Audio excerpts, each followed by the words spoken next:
चुनरिया में दाग लग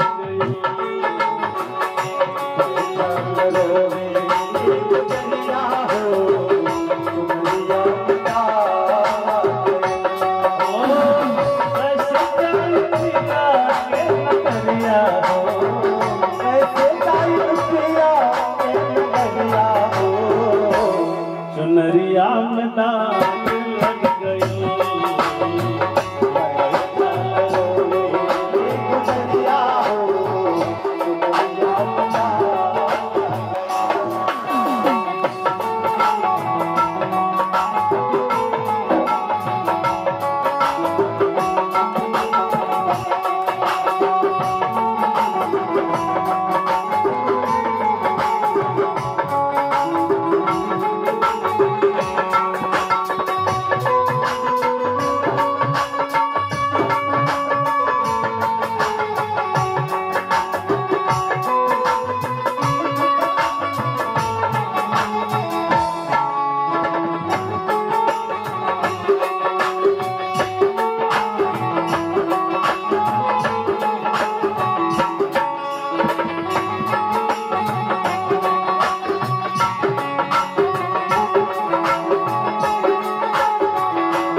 कितना सुंदर भाव। इस चुनरिया में दाग नहीं लगाना है, बच के रहना है।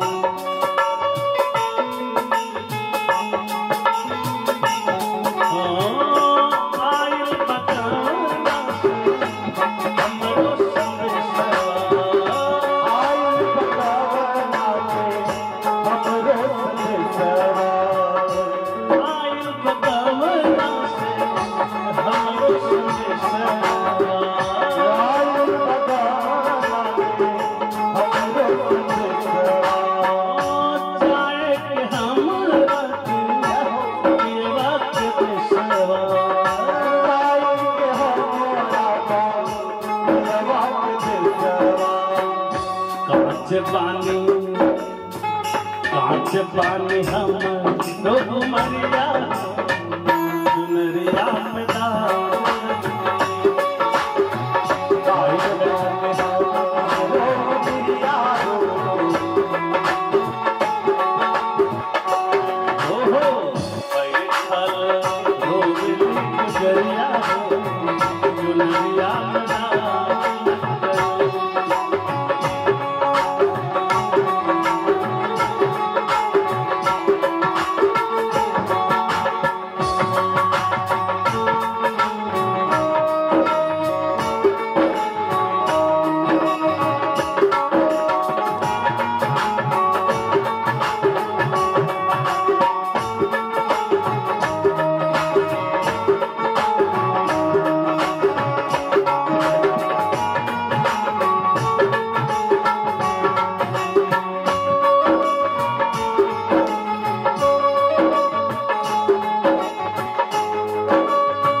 हम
कैसे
कंद भगवान की आके बिहारी लाल की जय हो।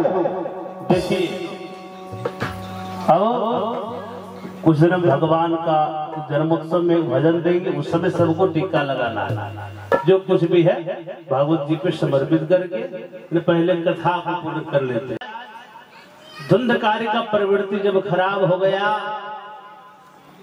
तब महाराज पिताजी परेशान हो गए कि ब्राह्मण का बेटा अगर मांस खाएगा, मदिरा खाएगा तो कैसे होगा, मदिरा पान करेगा तो कैसे होगा, बेटा ये बढ़िया नहीं है। लेकिन धुंधकारी बोला पिताजी चुप रहिए, आपकी बुद्धि सठिया गई।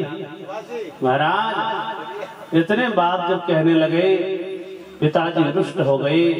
प्रातः काल के बेला में धुंधकारी जो है महाराज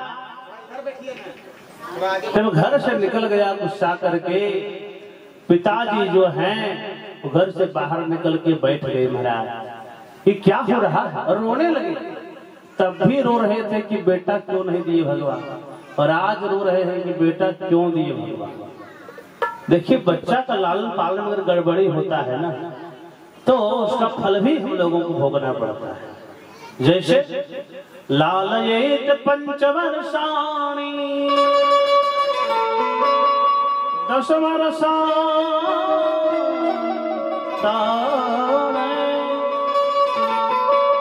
प्राप्ते तु 16 वर्षे पुत्र मित्रं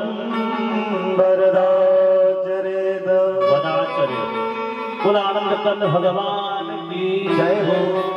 5 वर्ष तक बालक का लालन पालन करिए और 5 से 15 वर्ष यानी 10 वर्ष का जो समय है इसमें बच्चे को ताड़िए, तो मैंने मारना नहीं है, ताड़ना मिथिला का भाषा, ताड़ना है, निहारना है, देखना है कहाँ जा रहा है, कहाँ क्या कर रहा है। ऐसा नहीं कि फादर मैं जा रहा हूँ बर्थडे का पार्टी मनाने के लिए दोस्तों के साथ, अब बेटा जाओ, कितना पैसा चाहिए, 5000 चाहिए, लो जाओ, ऐसे नहीं।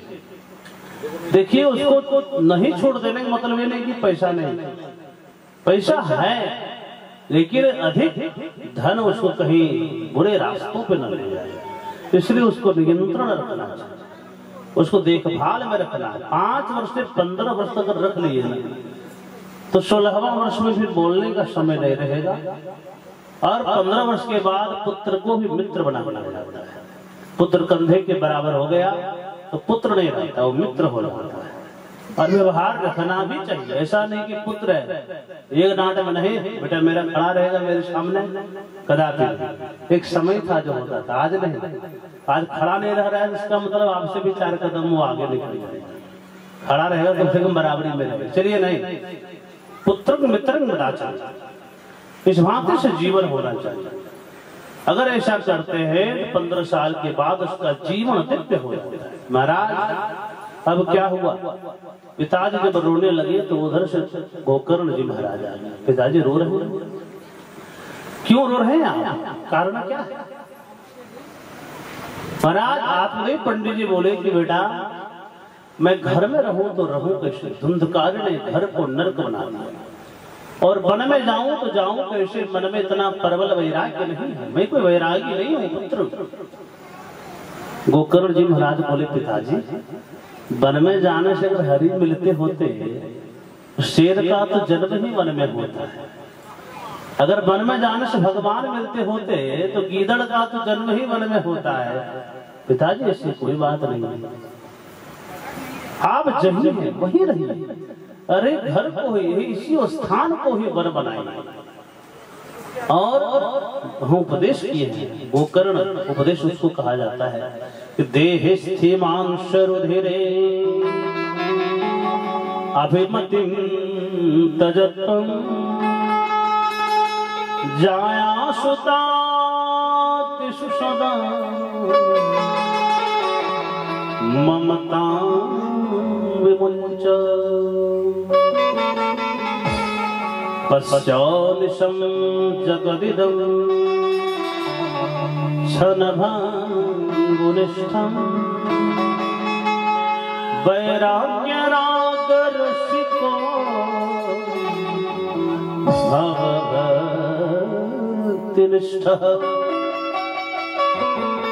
पिताजी देखिए इस श्लोक को समझ लीजिएगा तो समझिए कि आप जीवन का सार समझिए। कितना सुंदर उपदेश दिए, ध्यान से सावधानतया सुनिए, कथा जितना सुनिए मन से सुनना है। देखिए कितना सुंदर उपदेश दिए कि देह स्थिमांश रुधिरे अभिमतिं तजत्वं।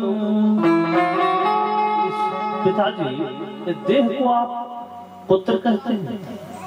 अरे पिताजी, अरे 15-20 वर्ष से आपका जो बेटा आपसे जुड़ा है तो आप इसको पुत्र समझ नहीं लगे। अरे पिछले जन्म में क्या थे पता है, यही आपके पिता थे, ये पुत्र धुंधकारी। अच्छा हाँ, और इस शरीर को आप पुत्र कैसे मान सकते हैं?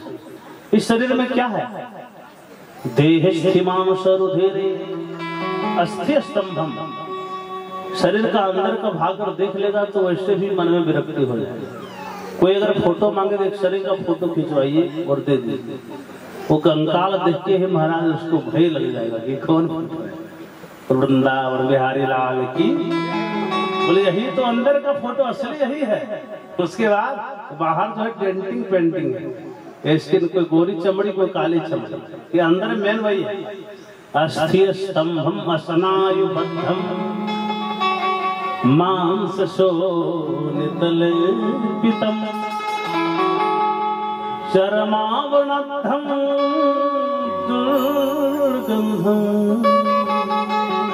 देखिए शरीर में हड्डी का स्तंभ है और मांस उसमें थोपा, जहां जितना चाहिए मटेरियल, हर जगह बराबर नहीं है, कहीं अधिक मांस तो कहीं कम है। जहां देखिए जब पलस्तर करता है मिस्त्री तो क्या इतना मसाला हर जगह थोड़ी देता है, वो मांगता है कहाँ कम चाहिए कहाँ अधिक चाहिए, उसका एक नियम। उसी तरह महाराज देखिए जब घर बनता है तो क्षण देता है। अब क्षण का जब स्ट्रक्चर खड़ा करेगा तो कोई मजा है उसमें, लगे फालतू है। उसमें मसाला जब भरा पिलर में छत में, हाँ अब कुछ घर नजर आया। अब फिर उसमें जब पलस्तरा करने लगा, हाँ ये लगता है कुछ घर। उसके बाद और मजा आता है कब, तो उसे पुताई करता है बढ़िया से लाल पीला, फिर वो घर का आनंद ही अलग है महाराज। लेकिन वही पहले का फोटो देखिए जो असली था छड़ वाला, अरे तो कौन फालतू चीज पर टिका है, हाँ वही असली है, उसी पे पूरा घर टिका। उसी तरह शरीर में हड्डी, ये भगवान ने मांस थोप दिए और जरा पलस्तरा डेंटिंग पेंटिंग जरूरी है। त्वचा जो है चमड़ा, किसी को गोरा चमड़ा लगा दिया, किसी को काला चमड़ा। महाराज बढ़िया से पुताई कर दी। तो इस शरीर को अगर महाराज 4 दिन धोवा ना जाए तो इसे दुर्गंध आने लगता है। अच्छा बताइए, भोजन ऐसा हुआ कि एक दिन का 5वां दिन आप खाएं? सुबह का बना शाम को खाइएगा तो खट्टा हो जाएगा। सुबह का भोजन महाराज शाम को खाइएगा तो खट्टा हो जाएगा, और वही भोजन से शरीर बना है, तो ये आपका नित्य कैसे हो सकता है? इसका भी तो नाश होना है, इसका भी तो नश्वर है। तो महाराज ऐसी सृष्टि है पिताजी कि कोई अभिमान को त्यागिए, देहाभिमान, मैं बलवान हूँ, मैं बुद्धिमान हूँ, मैं ज्ञानी हूँ, मैं ये हूँ, मैं वो हूँ, ऐसे नहीं। मैं और मोर तोड़ते माया, मैं और मेरा जिसके साथ आप जोड़िएगा उतने साथ कांटा लग रहा है, कनेक्शन जुड़ रहा है। अब जब भी उसको दुख होगा आप रोइए, क्योंकि ये मेरा का कांटा चुहा दिया, बंसी फंसा लिया। और केवल बंसी खोलिए कोई फर्क नहीं पड़ेगा। एक आदमी रोज पेपर पढ़ता है, हम लोग भी पढ़ते हैं महाराज, उसमें देखते हैं कि बस जा रही थी, खाई में गिर गई और वहां 25 आदमी खत्म हो गया। सुबह प्रातः काल पेपर जब पढ़ते, अब पत्नी को बोलते रहे चाय लाओ, नाश्ता लाओ। बोले क्यों? 25 आदमी मर गया, कोई दुख क्या? हटाओ, इसको हो गया। अच्छा, अगला दिन पेपर पढ़े तो एक दुर्घटना हुई, इसमें मेरा अपना आदमी जो था महाराज वो खत्म हो गया। अरे इधर आओ, देखो क्या लिखा हुआ है, क्या है? अपना, अरे अपना बेटा है। अब बताओ, ये मर गया, रोना धोना शुरू। अपना मित्र है, ये देखो मर गया, रोना धोना शुरू। अब चाय पीजिएगा नहीं, रोइएगा क्यों? उसके साथ कांटा आपका फंसा है। मरने से कष्ट नहीं होता है, वो कांटा, वो मोह से, मोर पे रस्सी से वो कष्ट दे रहा है। मरते तो पड़ते ही दिन है सब लोग, सो नहीं जाते हैं, क्या करते हैं? मरने ही तो जाते हैं। जब तक सब भूलिएगा नहीं तब तक कौन सो पाता है? जरा सा टेंशन रहेगा तो निद्रा आएगी, निद्रा आने के पहले सब त्यागना पड़ता है। बिजनेस, व्यापार, दुनिया का सोते सोते सांप आ गया, बिच्छू, कोई फर्क नहीं, जा रहा है, क्या हो रहा है, उठा के कोई ले गया, कोई फर्क नहीं। तो वो अवस्था है। अच्छा, हम लोग डरते नहीं सोने से, क्योंकि हम लोग जानते कि उठेंगे फिर मिल जाएगा, पत्नी, बच्चा, व्यापार, घर, बिजनेस, बस ये चीज हम लोग निश्चिंत रखते हैं। मरने से डरते, वो जानते हैं कि मरे एक बार मर गया तो सब कुछ सब छूट जाएगा, मिले। इस मोह के कारण दुखी होता है। साधु शब्द कहाँ दुखी होते हो? तो मरने में तैयार आवे भगवान, क्यों? क्योंकि सब मोह का रस्सी समझ करके और भगवान के चरणों में रख दिया, तो कुछ टेंशन नहीं, निश्चिंत है। और वृंदावन बिहारी लाल की, तेरी मर्जी का मैं हूँ गुलाम, ओ तेरी मर्जी का हूँ गुलाम, ओ मेरे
सुंदर भाव तो जो भी करा ले हम तुम पर निछावर, जो भी करा ले हम तुम पर निछावर, जो भी करा ले हम तुम पर निछावर, जो भी करा ले हम तुम पर निछावर, क्योंकि तो तेरी मेरा नाम तेरे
देखिए उस मार्ग में चलते हुए आ रहे हैं। हे राम बड़ी दूर से आ रहे मेरे राम, हमको तारो, हमको सुख संपत्ति प्रदान करो, शांति प्रदान करो। ओ थक भी गया इस लम्हे सफर, थक भी गया इस लम्हे सफर, थक भी गया अब तुझे ना हुआ है मेरे दिल में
देखिए कितने सुंदर भाव है।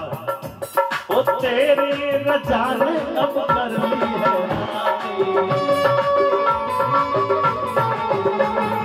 तेरी रजा ने अब कर ली है राजी, कर ली है राजी हो कर ली है राजी।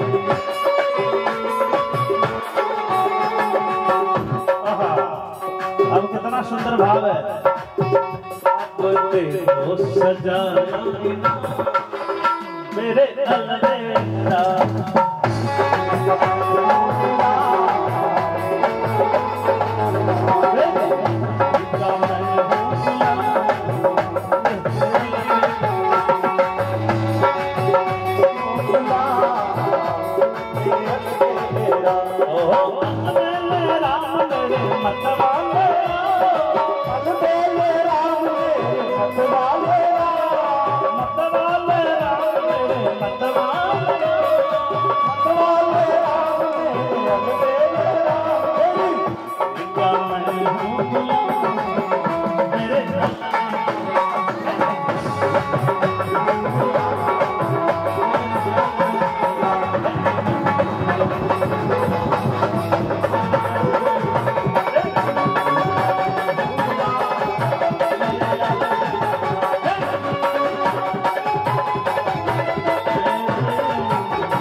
रामचंद्र की जय।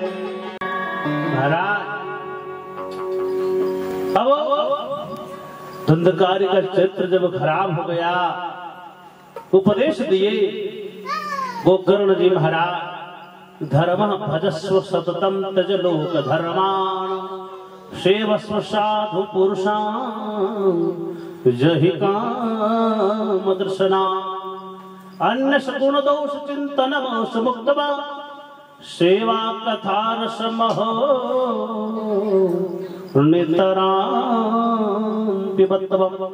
पिताजी अब भगवान के चरणों से जुड़िए। सबसे बड़ी बात वही है, संसार के लौकिक धर्मों से दूरी बनाए।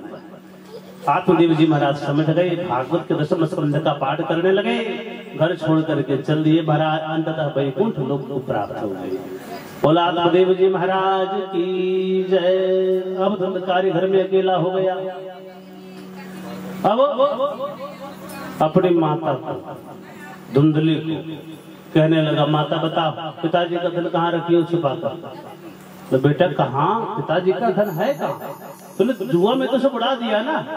महाराज धुंधकारी बड़ा प्रताड़ित करने लगा।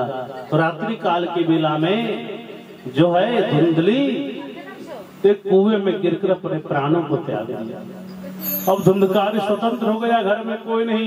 गोकर्ण जी महाराज पूछे, भैया मैं तीर्थों में जाता हूँ। धुंधकारी बोला जाओ। अब धुंधकारी ने 5 वेश्याओं को ले आया, वेश्यारमण करने लगा। उससे जब विषय भोग करने लगा, सारा धन धुंधकारी का ले लिया वेश्याओं ने। धुंधकारी चोरी करने लगा, डाका डालने लगा। एक बार राज दरबार में डाका डाला, बहुत सारा सोना चांदी लाया, पैसा लाया। वेश्याओं को लगा कि अब इसको मार देगा, राजा साहब पकड़ लेंगे और 4 लाठी मारेंगे। बोले बताओ राज दरबार में चोरी करके धन किसको दिया था, बताओ। हम 5 वेश्याओं का नाम ले लेगा, बहन हम लोग फंस जाएंगे, इसलिए एक उपाय है। बोले क्या? बोले इसको मार दो और इसका धन जो है हम 5 बांट लो। बाहर पूछोगे तो क्या कहोगी? बोले बाहर बता देना कि परदेश कमाने गया, 2-4 वर्ष बाद आएगा। महाराज ऐसा ही हुआ। धुंधकारी को खूब मदिरा पान करवाया, रात्रि काल की बेला में चारपाई से बांध दिया और जलती हुई अंगारों से मारने लगा। मुख में ढकेलने लगा, अंततः धुंधकारी तड़प तड़प के मर गया, भयंकर प्रेत बन गया। वहीं पर वेश्याओं ने गड्ढा खोद करके धुंधकारी को डाल करके और ऊपर से लिपा पोती कर दिया। महाराज 5 बहनों को बोला कि बाहर कोई पूछे तो बताना है कि परदेश कमाने गए। घर बांट लिया 5 ने। अब धुंधकारी भयंकर प्रेत बन गया। गोकर्ण जी महाराज को बात पता चल गई।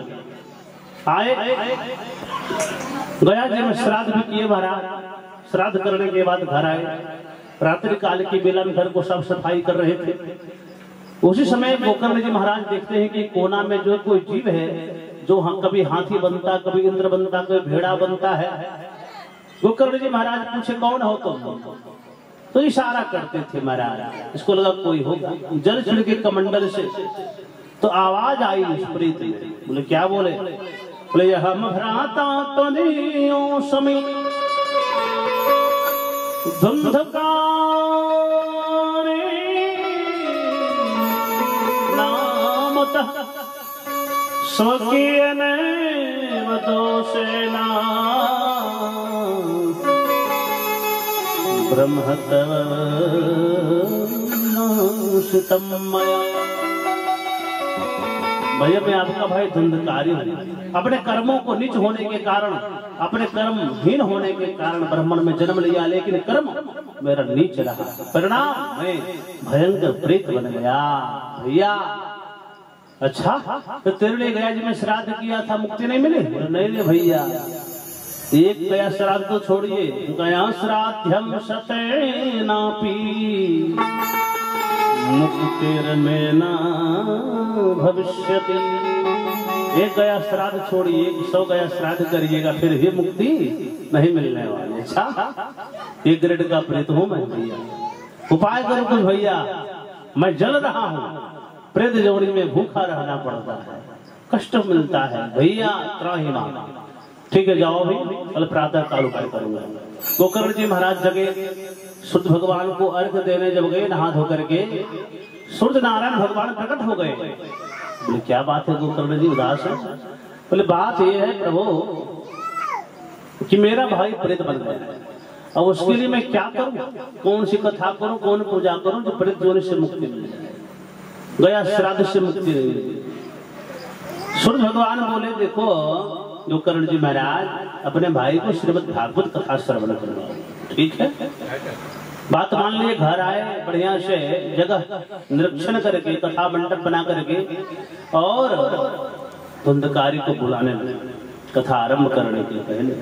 धुंधकारी आता तो वायु उड़ा देता था क्योंकि प्रेत था वो, लेकिन कथा मंडप के बगल में सप्त ग्रंथि का बांस पड़ा था, ग्रंथि में प्रवेश किया है धुंधकारी और उसी में बैठकर कथा श्रवण किया है। ऋषि मुनि लोग जब सुने कि गोकर्ण जी महाराज भागवत कथा कर रहे हैं तो सारे लोग आए, बैठ गए, बहुत ऋषि मुनि आए। पहले दिन की कथा से पहले ग्रंथि फट गई बांस, सातों दिन की कथाओं से सातों ग्रंथियां पट गई। सातवें दिन देखते गोकर्ण जी महाराज के आकाश मार्ग में विमान पर सवार होकर के विष्णु पार्षदों के साथ धुंधकारी बहुत दिव्य रूप में आ रहा है, विशेष एकदम निर्मल। उस काया को देखने के बाद जो है गोकर्ण जी महाराज बोल रही तुम कौन हो? बोले मैं तो आपका भाई धुंधकारी, पहचाना नहीं भैया? अरे काला कलोटा प्रेत आज इतना सुंदर। हाँ ऐसा भागवती वार्ता प्रेत पीड़ा विनाशनी। ये भागवत कथा जो है प्रेत पीड़ा को दूर करने वाली भैया, मैं तो स्वच्छ हो गया, निर्मल हो गया। वाह!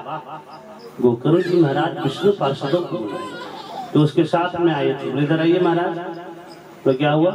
तो धुंधकारी को मुक्ति तो मिल गई। हाँ तो और लोग क्या बहरे थे क्या जिसके लिए विमान नहीं आया? सब हर किसी ने कथा श्रवण किया, विमान सबके लिए क्यों नहीं आया?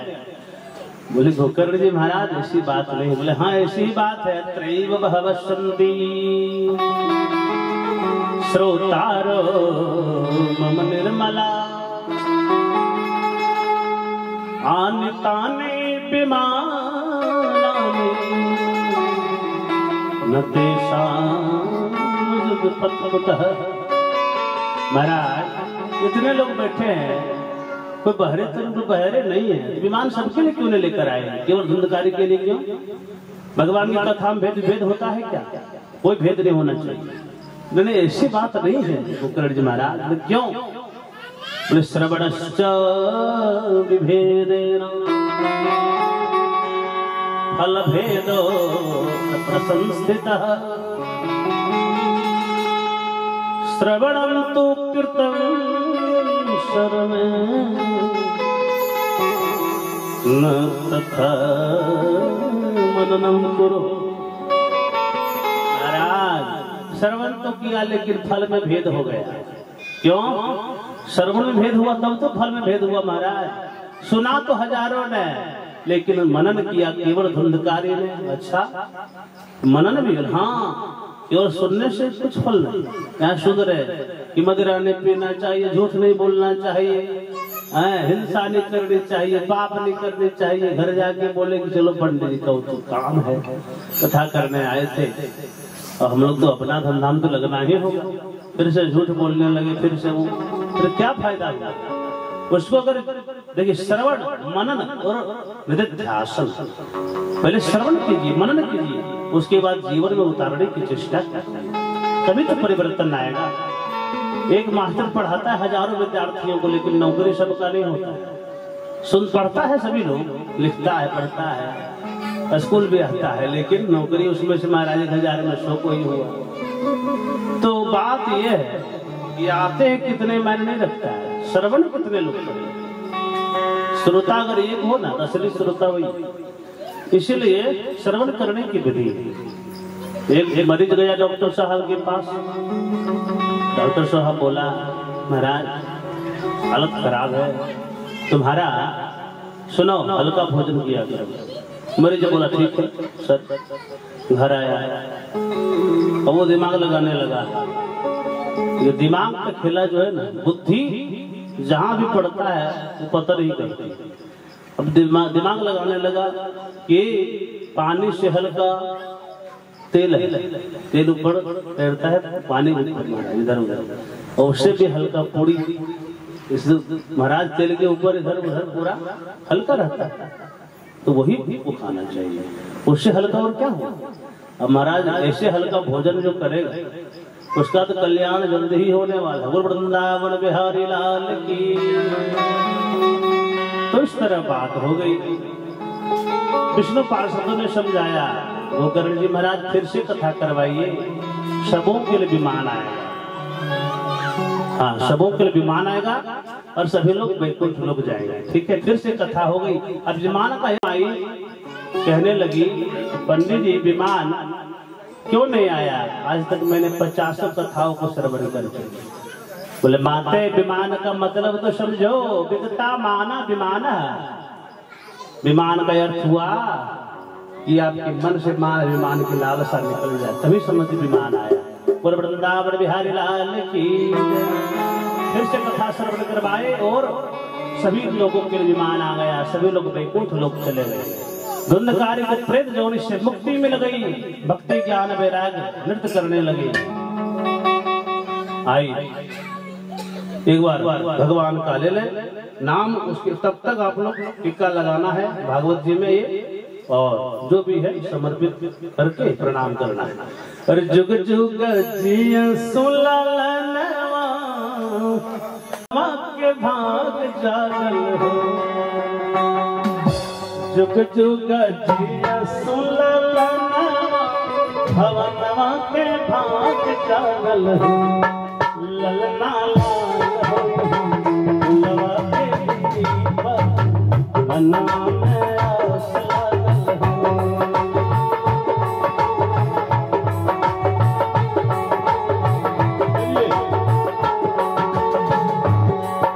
टीका लगाना है, आज विदाई है, प्रेम से दोनों हाथों से भागवत जी में समर्पित करना है।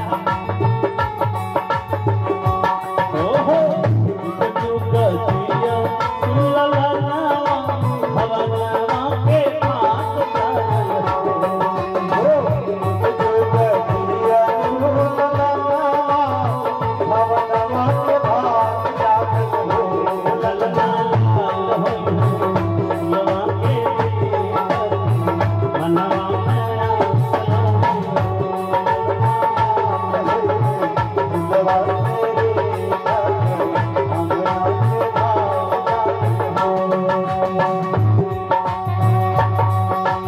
चाहे बाके बिहारी बधाई हो, विजय बाबू सदैव स्वस्थ रहे, मस्त रहे भगवान हो।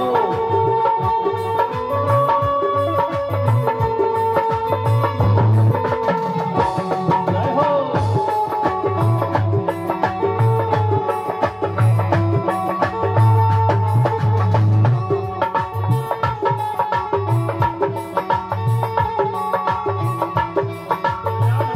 कल्याण हो, जय हो।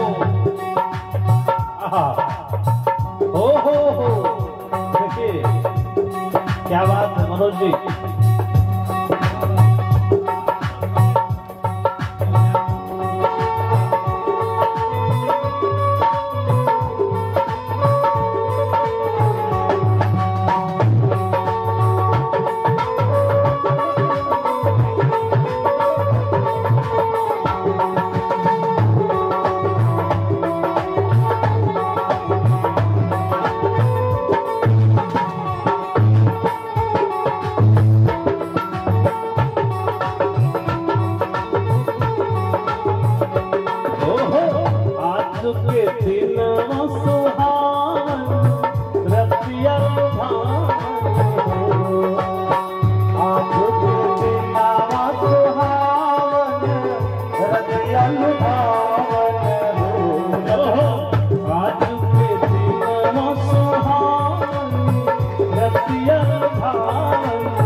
दुल्हा बने रे नंदला दुल्हा बने रे नंदला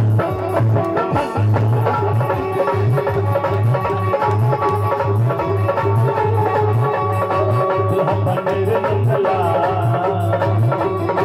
दुल्हा बने रे नंदला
मन पहले है सतरंग सारो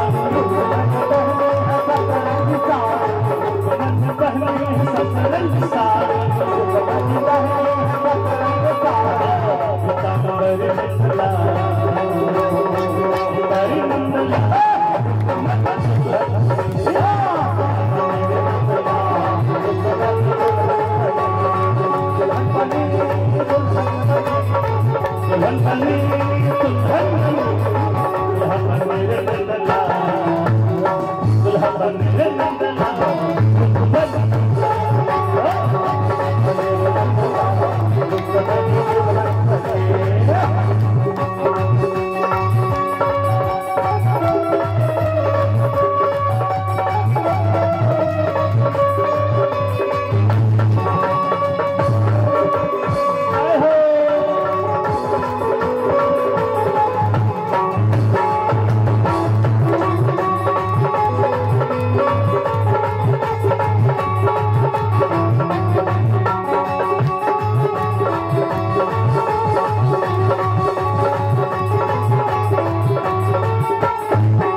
उतारो है सखी हो उतारो है सखी उतारो है सखी ओहो उतारो है सखी और राजा राम जी के आरती उतारो है सखी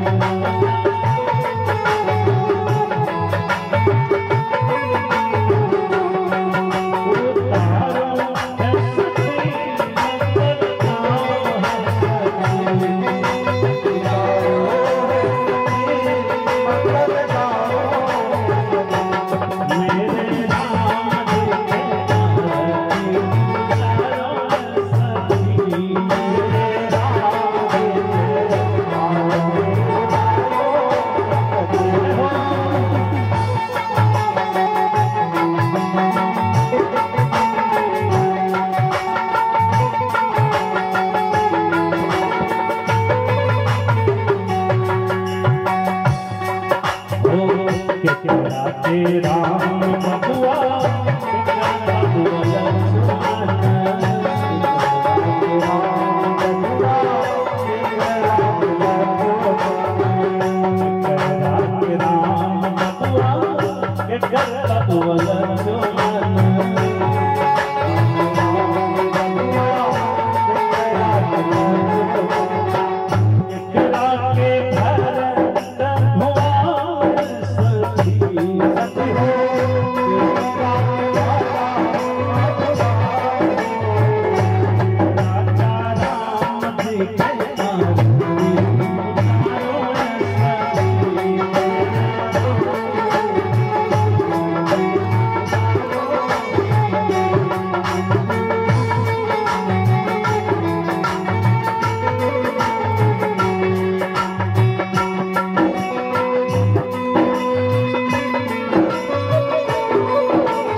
शंकर भगवान की जय, वीर बजरंगबली की जय, सत सनातन धर्म की जय हो, धर्म की जय हो, धर्म की जय हो। यह धर्म का नाश हो, यह धर्म का नाश हो, प्राणियों में सद्भावना हो, प्राणियों में सद्भावना हो, विश्व का कल्याण हो, विश्व का कल्याण हो। गौ माता की जय हो, भारत माता की जय हो, सब भक्तन की जय हो, सब संतन की जय हो, आज के आनंद की जय, श्रोता समाज की जय, अपने अपने माता पिता की जय हो, अपने अपने गुरुजनों की जय हो, यहाँ के कुल देवी देवताओं की जय हो, यहाँ के ग्राम देवी देवताओं की जय हो, वास्तु भगवान की जय हो, नावाडी राम की जय। नमः पार्वती पते हर हर हर महादेव।